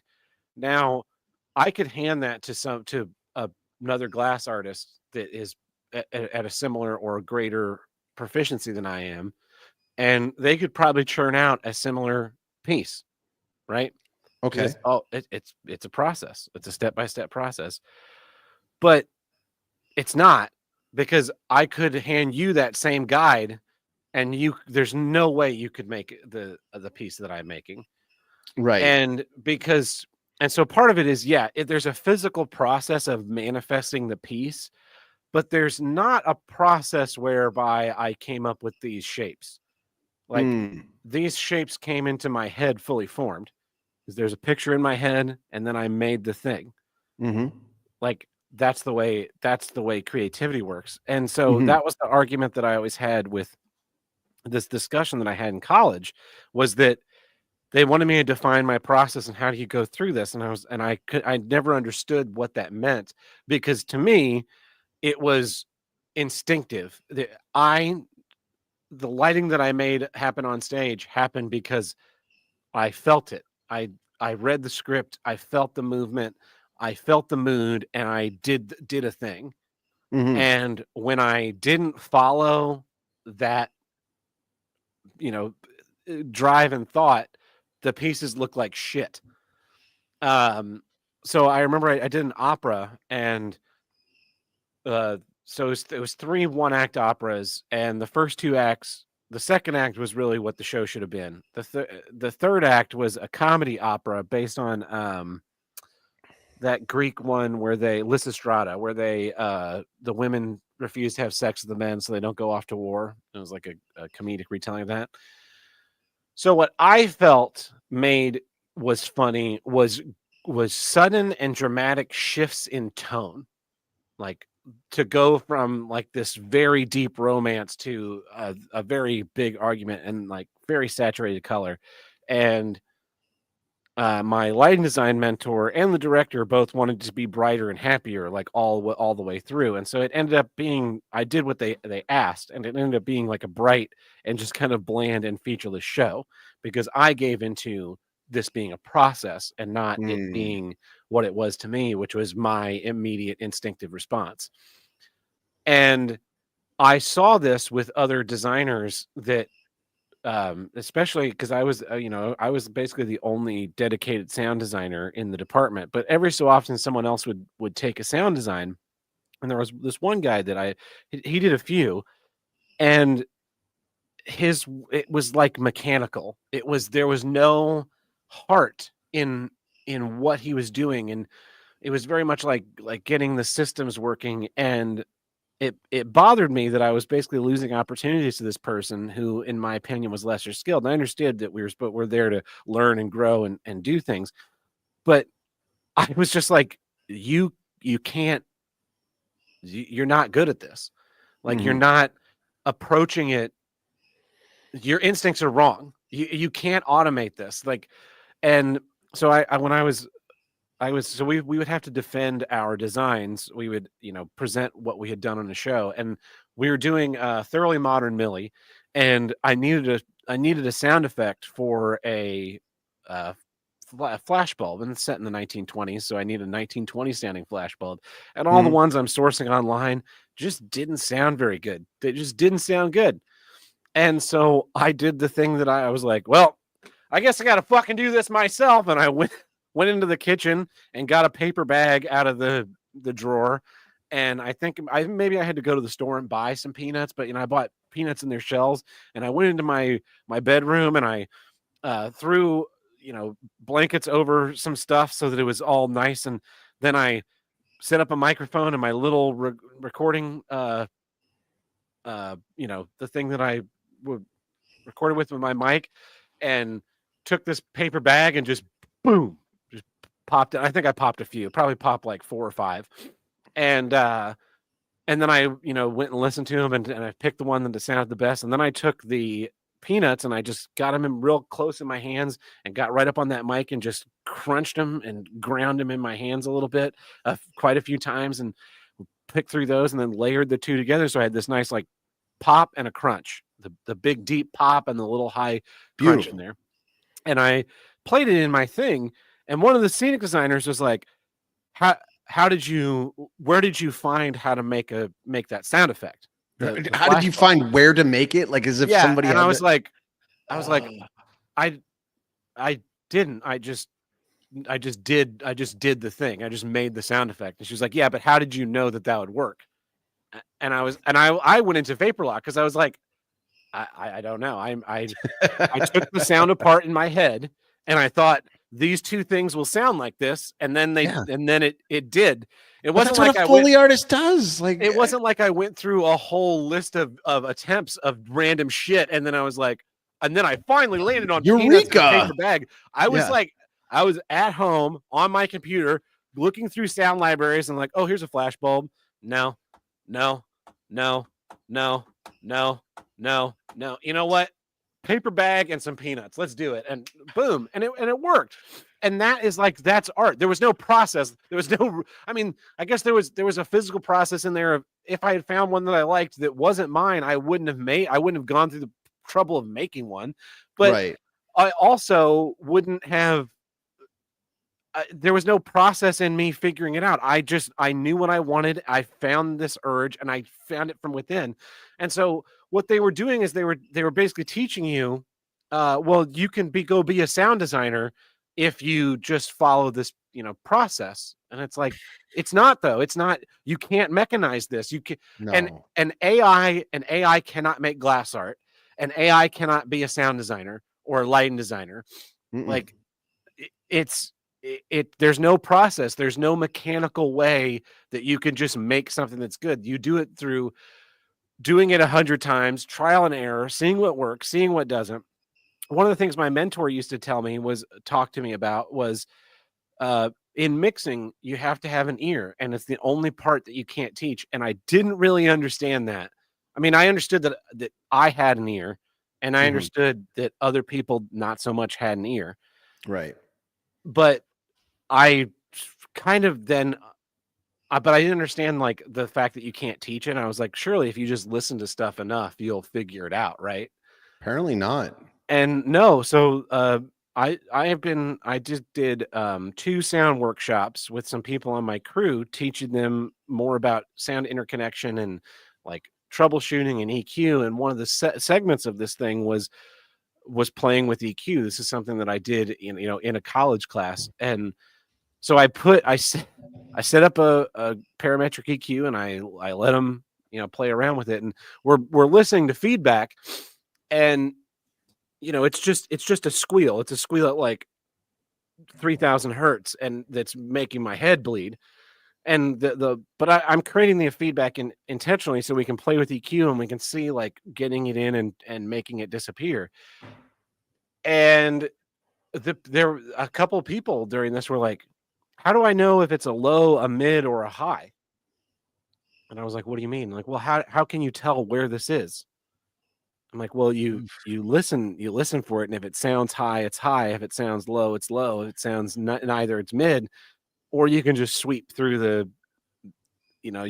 frequencies. And they like didn't understand at all. And I was like, and it finally like became completely clear that, yeah, what I'm trying to do a little bit here is teach someone how to have an ear. And it's not something you can teach. There's not a process to make you hear and know how to react to that sound and that music. And so, art comes from pain. It comes from like growth. It comes from self-reflection, and it comes from a human being. And if you, and it kind of goes back to I think largely I've been listening to the old show, and it's funny listening to myself 7 years ago and just being like, you naive little bastard, about certain things, not all things, but I'm listening to myself, at 26, I think, talking about these things, and I remember, I'm talking about them in an abstract thing on the show, but I remember why I'm talking about them, from my own memory. And now 7 years later, with a little bit more reflection, I can speak with more authority, and I can see kind of what was happening. I could see maybe what I didn't understand, and so I'm kind of getting to re-see this in this new lens. And what I've seen now in listening to that is that over the course of this series, not all, but there's been a thrust of my issues where I really don't understand other people. And 7 years ago, I thought that I was a mutant, and that there should be like one of me per 50 million people or something, right? Because I just react to stimulus in a different way than the people around me. And I thought that I was bad and I was wrong. And I was the, I was the deviation from what was supposed to be normal. And what I've come around to is that I am ahead of the curve. I am probably a lot more intelligent than I deserve to be. And, but more people should be like me, and less people should be stupid morons. And like the sub 100 people are really what's are my neighbors. Our society has been created to be to the lowest common denominator, and everybody wants to be, an artist and have this art. And it's like, and so I talked about like the, people who can't visualize, and how you don't have a soul, you don't have an internal monologue, and that makes you basically not a human. And like more so than ever on this, am I seeing that as we create art as a process, what you're doing is you're telling this like sub 100 group that, you can do all the same things, but you really can't. It's like The Last Jedi. If you just really think about it, you can lift the broom, at the end of the movie. It's funny though, because the thing is like the way you're describing, because I'm going over in my head, what art have I created? What have I done? How do I? Because I'm a professional writer. People pay me to write things, and it's strange because like when I was in high school, I would get really high marks in like math and physics. So the guidance counselor was like, "You're going to be an engineer." And it's like, really though? I don't know about that. I went into engineering and I realized a year and a half in, I was like, this isn't for me. I'm not one of these people. But that was because I was getting like high 90s in like math and physics, because you can objectively get a right or wrong answer. Yeah. Whereas with like language arts or English class, it's subjective. The teacher decides whether or not he or she wants to give you a high or low mark. And they just it was random to a degree. So I was getting like 80s in that. So the guidance counselor was like, clearly you're not as good at the writing stuff as you are at the math and the physics. So let's, let's guide you into that pigeonhole. But it's funny because the thing is like, outside of high school, I haven't had really any formal training on writing. I got into writing because I had a summer job working for Immigration Canada, and I was put in the mailroom, and it was boring. So I'd have sports radio playing to kill the day, and I would write emails into the show, and they would read them on the air. And then one day the host wrote back to me and said, like, who is this? You keep saying you're Joel from Calgary, but like, who are you really? Like, you're a professional writer. And I was like, no, I'm just some kid, like, in second year university, or going into my second year. And he's like, well, you should be. Like, you're really good. You should do this. And like, it's the same thing as like, I remember when I was growing up, they would have like typing class, because apparently typing was like really hard to learn. And I never got it. I was never really fast at typing, because the typing class, the way that it was structured, just didn't work for me. But the way I got really fast at typing was like MSN Messenger with my friends, Yeah. trying to get something off to them quickly. Getting And so, like I always hated typing classes because you'd just be like, you'd write nonsensical words and it was just these exercises in nothingness. And that's funny because I was thinking about that earlier this week where I was typing an email or something. I was just like blasting it out and I realized that I wasn't looking at the keyboard and I was like, oh, I actually can type. I just never like bothered to do it in school because it was just like the fox ran I was like, but it's meaningless. But I do whenever I'm like locked in the zone typing on something, I just like fucking pound that shit out. Yeah, man. Like my word per minute count is insanely high. It's like that scene in Bruce Almighty when Jim Carrey's just Keeping out the wailing emails. away. Yeah. Yeah. But like, it's funny because like I would add humor into these emails to the show, and I got really comedy is it's a finicky thing. It's a finicky thing. And I had this other guy this other summer student that was working in this job, and we were bored to tears. The job was incredibly boring. So throughout the day, we had this kind of game we would play where, because this was 2001. And so not everybody had email still. And so when you got I remember my first email address I ever got was when I got into university. And then you get a job and it's like they give you an email address.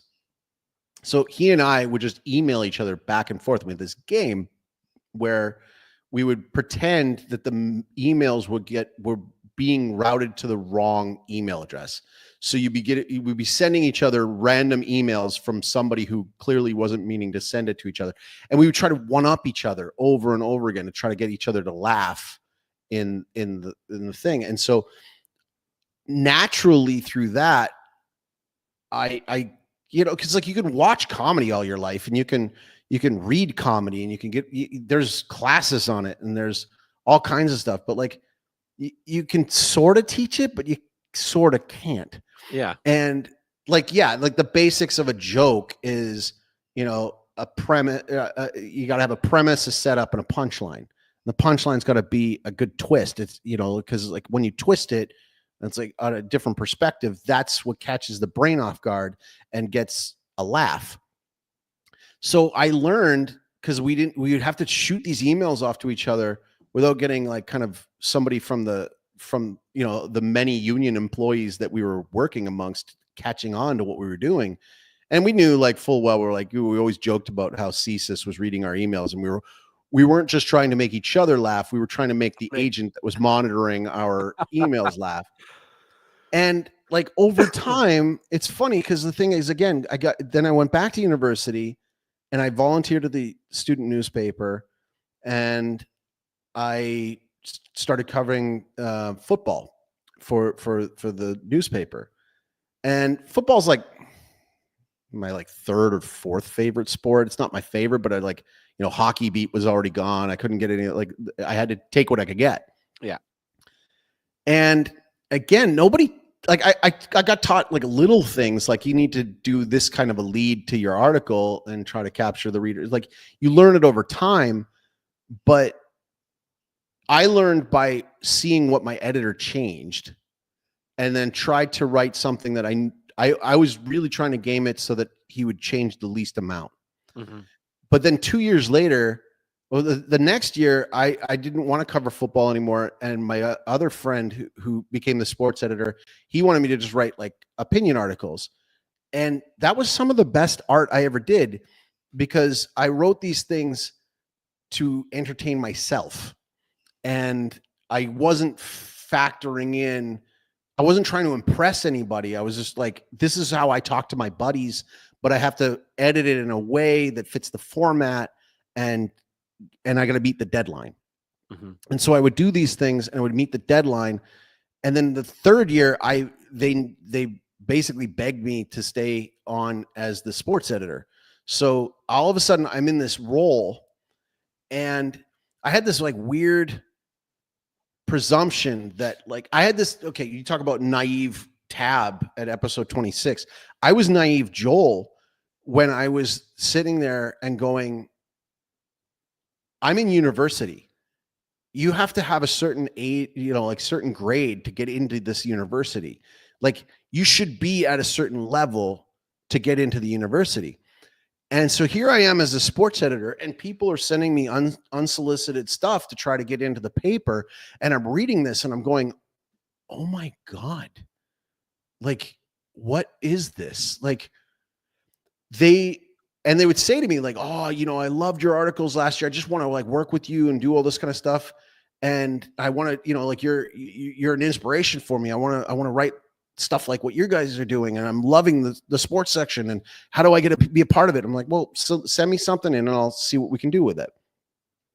And I'm looking at these things and we're talking like no paragraph breaks, run-on sentences, all this kind of stuff. And I'm like, how'd you get this far? How did you get into university when you don't even know how to write? Because when you don't know how to write, it means you don't know how to read. Because if you knew how to read, you will have read something before and then look at your own thing and know something ain't right. Yeah. But it goes back to what you're saying about like the people who don't have an ear. It blows my mind sometimes when I look at what other people write and I think to myself, how did you get this far and not did you not read a book? Do you not know where the quotation marks go? Do you not know how this works? How have you not seen this thousands of times already in your life? And so the thing is that I'm looking at these things and I'm thinking to myself, like, so I'm like, how do I teach this then? Like I shouldn't have to teach this. How do I teach this? So I had these meetings with these people and I was like, okay, first off, before you send it to me, I want you to do me a favor. Okay. I want you to stop, save your thing, and I want you to read it, but I want you to read it to yourself out loud. Yeah. And see how it sounds to yourself out loud. Because on the page, it's not how we talk, but it's got a flow. It's got a flow. And they're like, what do you mean by how it's got a flow? I'm like, it's got a flow. I don't even know how to tell you. Like, what do you mean? What do you mean by like? Do you not know what the word flow means?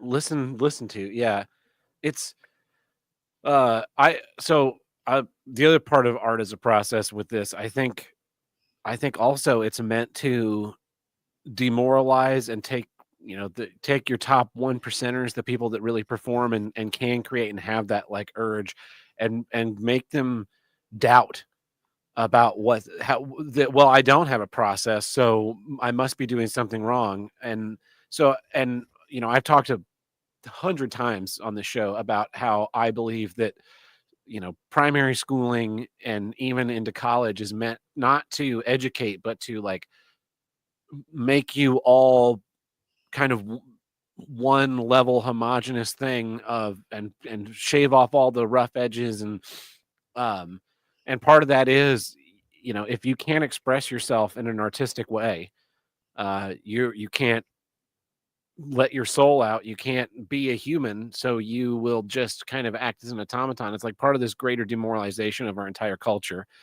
And I now feel very fortunate that I have such a like true kernel of pure self that I kind of tap into and rely on, that has made me largely immune to propaganda and demoralization and being told that I'm wrong about like the internal processes that work within me. And so, because I could very much see having been basically talked out of going with my gut on creating art, and because everyone around me was telling me that it could be done by do step A and then step B and then step C, and now you have a show put together. I have a process, but for my work, like, and my work is not an art. It's not an art. I know my stuff that I write now daily is garbage. Like, I'm not saying the quality is garbage. I'm saying it's literally disposable. Like, I mean, my client, before we came on the air, we have a cloud storage thing that I put all of the files into. And sometimes when he publishes them, he forgets to archive the ones that are already published. So he was asking me to go through and find any that were out of date or something that we can't use anymore because it's not relevant. And I'm looking at it and it's like the latest I could find anything that I could salvage or keep was something I wrote on October 23rd, right? Like everything before that is garbage now. It's complete garbage. So I've got a process for when I put these things together. It's paint by numbers for me, but I've had like 4 or 5 people I'm trying to teach how I do what I do too, and I can't do it because it's like I could send them 100 examples of what I do and how it looks, but it's very hard for most people to replicate that. And I wouldn't say, like, I would prefer to use the term art as a style. I have a style to my writing. When I go online and I Google into a certain topic that I'm supposed to be writing about, or maybe I've written about a bunch of times, because of the fact that I write so many of these things, they're disposable even in my own head. If somebody asks me, what did you write about like last week? I can't tell you. I don't remember. They're gone. However, my stuff ends up on the top of Google searches for these search terms all the time. So when I'm clicking on them, like it'll take me about 3 seconds. I'll look at it. Oh, that's mine. I did that one. But I can also tell when somebody else does it because it's jarring. It doesn't flow. It doesn't look good. And that's the reason why I got the job that I have, is because they say to me like that nobody writes this stuff the way you do. It looks like real news. Well, it is real news, but the way you do it, like nobody does it like you. So could you train a team to do it like you? And I'm like, I can't. I've trained two people who already had skills, were able to do it, and their style is totally functional, but is different than mine. And so but the weird thing is that nobody taught me. Nobody taught me. I just do it. And like, I know when I'm reading it, I'm like, I know how to connect this paragraph to this other thing. And I'll do things like however, or as well, or blah, blah, blah. And like, I just know how it's going to flow in my brain. I don't even have to read it out loud. In fact, I don't even copy edit my stuff anymore. I just write it, know that it's good, and send it off, and there's no notes. There's no notes. Nothing comes back. I wrote 4 articles today. Yeah. 5. I wrote 5 articles today. I could tell you there was about quantum computing. All of them were about quantum computing. But like, if you ask me this next week, I won't know. I will forget. It's gone. And what saddens me is that, I use AI for things like a headline. Headlines used to crush me. I just don't know how to write a headline. Or like, I sit there, it's like I got so many characters, so now I go in and I just basically plot my article into ChatGPT and I say, generate 10 SEO friendly news headlines in the style of a mainstream media article, but don't make it too clickbaity and don't name any of the companies, and boom. And then I just know by reading them, oh yeah, that'll work and that'll work. Okay, I'm going to use those and that's it. But it's a weird thing because, again, going back to it, it's like if somebody asked, what is the process? And I'm not calling what I do art, but I do write other things, and I have written other things. And a lot of times, like you just said, like I'll sit down, I have an idea, I want to get it out, I want to work on it, and some people outline and some people do all this other, and I go, no, I just have the idea, and it's just I'm gonna do it. And I've had feedback from people when I've written certain things. Like I wrote pilots for potential TV shows. I've written a few of these different things before, and I get praise because they're like, nobody writes like that. Like, this is great. Why don't you do more? And the reason why I don't do more is because of taxes, responsibilities, bills, debts, and after you've written 4 or 5 articles in a day, the last thing you want to do is write sit more. down and write.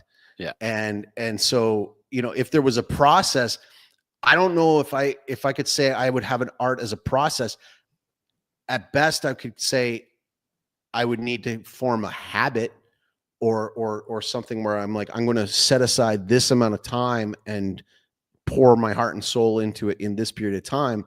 But it goes back to even just like, I did stand-up comedy for a little while, and that was one of those ones where you needed, I wouldn't say a process, just you need to paint inside the lines, right? Like like everybody, when I was doing this comedy thing, like a few of the guys, they broke out and they did really well.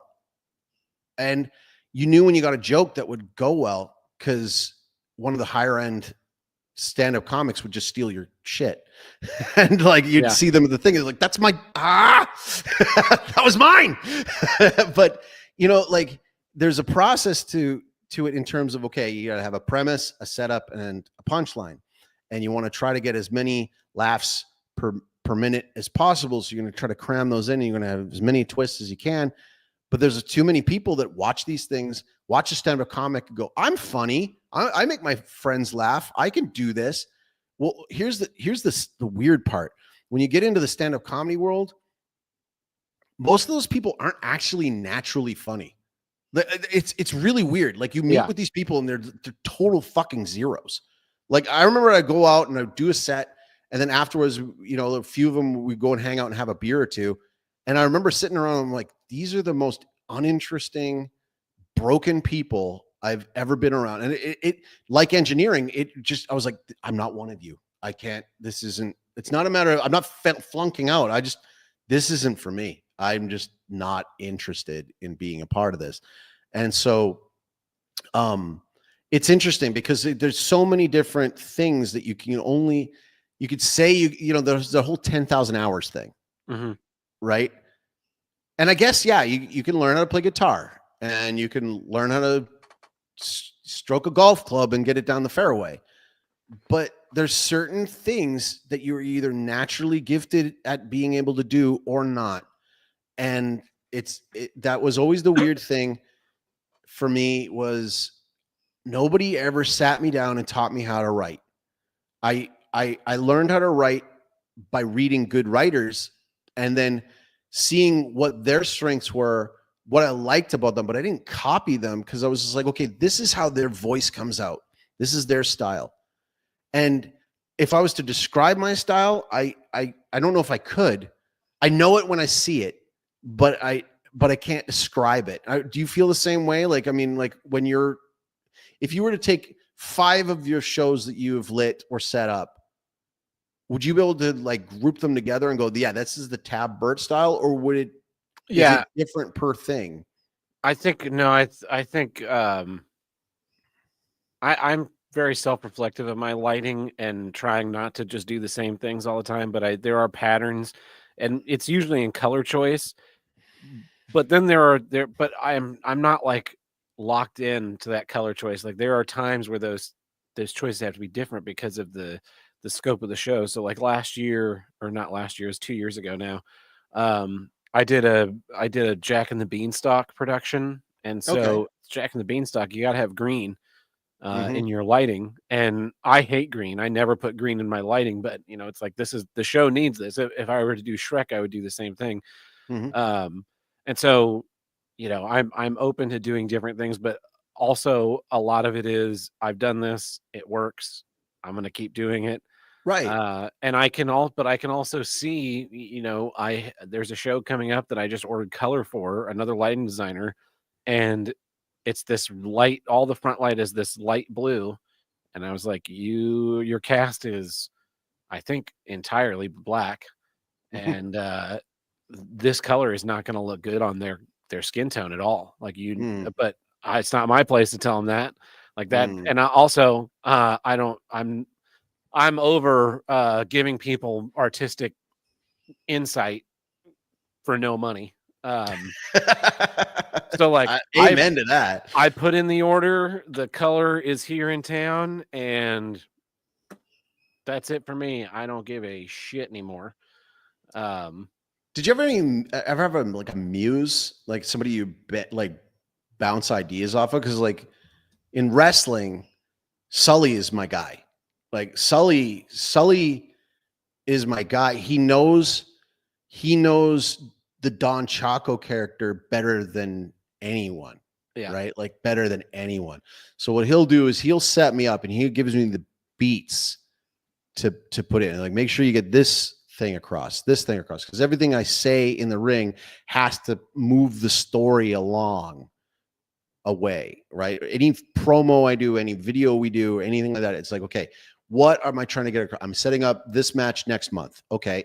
And we're going to, okay, it's going to be between this guy and this guy. And we're going to have to set it up for this. And I'm going to serve him up this thing to say to me. And then I'm going to react. But then after that, he just lets me go. And he says to me a lot of times, he's like, he'll be like, just feel it. There'll be times after, like, okay, after, am I just getting out of the ring, or am I going to grab the mic and do something more? And he's like, feel it, see what you think, read the crowd. And he does the same. He's an artist. Like, he is an artist. As a pro wrestler, he is absolutely an artist. He knows when to speed up. He knows when to slow down. He knows when to react. He knows all those kind of things. And then we got to do a thing at the 2 months ago when we did a show. It was the first time we were ever facing one another, because usually I'm his manager. But now in the storyline, he's a good guy and I'm still a bad guy. And so we had our very first time of being face to face, and it was great, because the thing is like, he said to me, and we got to do it in English this time. And when I get to do it in English, it's a lot better, because I don't have to like rehearse in my head what I'm going to say. And we just ad-libbed and flowed, and it was perfect. It was perfect. And like, I knew just by reading what he's doing, I'm going to do my thing, and the reactions come. But I remember the first time I ever did it, first time I was ever Don Chaco, we had it set up. I was in the VIP booth, and they had me with models in the VIP booth, and they were the guy was supposed to come over and interview the models. And before he got the microphone in front of them, I snatched the microphone, I slip under the rail, and I start cutting a promo and introducing myself. And while the security is trying to get me, and then I bribe the security so that I can keep going.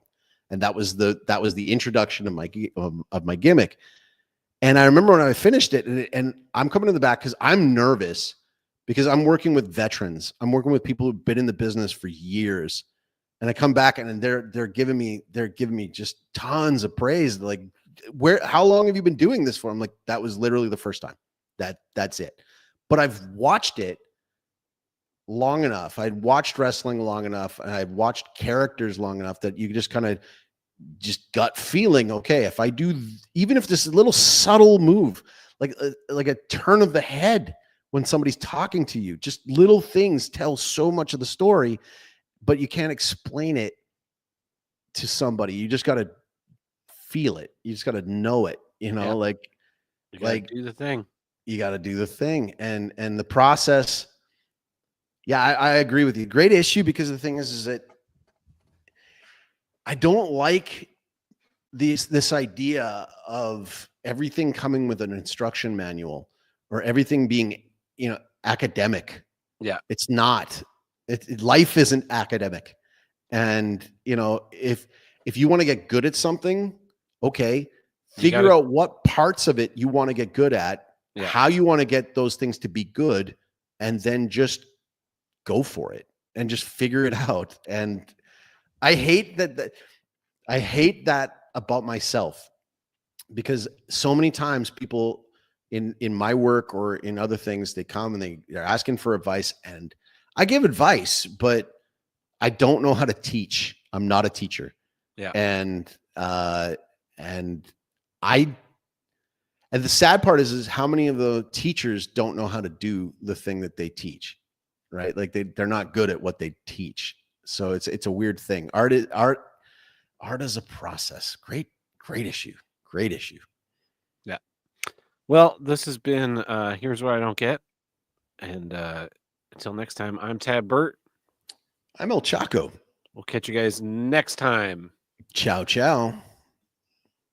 Gotta switch the...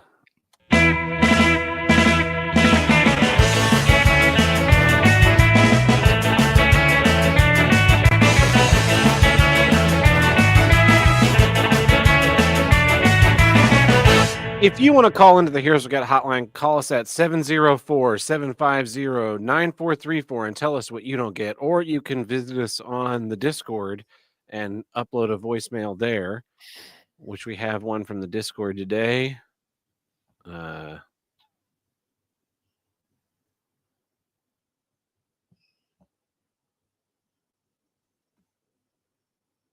love how this works for us now. So, I just heard that of all people, Chris Chan is having a child. I know Carl and Dick at one point brought up Chris, but good God, does this feel like a fan fiction come to life. This only came to my mind because one of my favorite YouTube channels brought it into the news. I really hate to see what this would come. I just heard about that today. I think I saw it, but I didn't believe that it was a true thing. Yeah, it is apparently a true thing. And man, oh man, I'm not going to mention a name, but e-celebrities and parenting aren't doing so hot these days. I'm honestly surprised. I assume that I don't know how Chris Chan was able to like get a woman to be still long enough to impregnate her. I don't know enough about the Chris Chan lore, and that which I do know, I wish I didn't. Yeah. Oh yeah.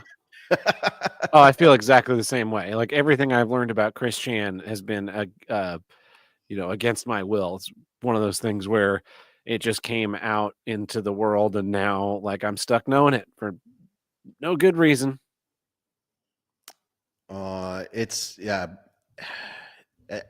I wish it was as disposable as my articles.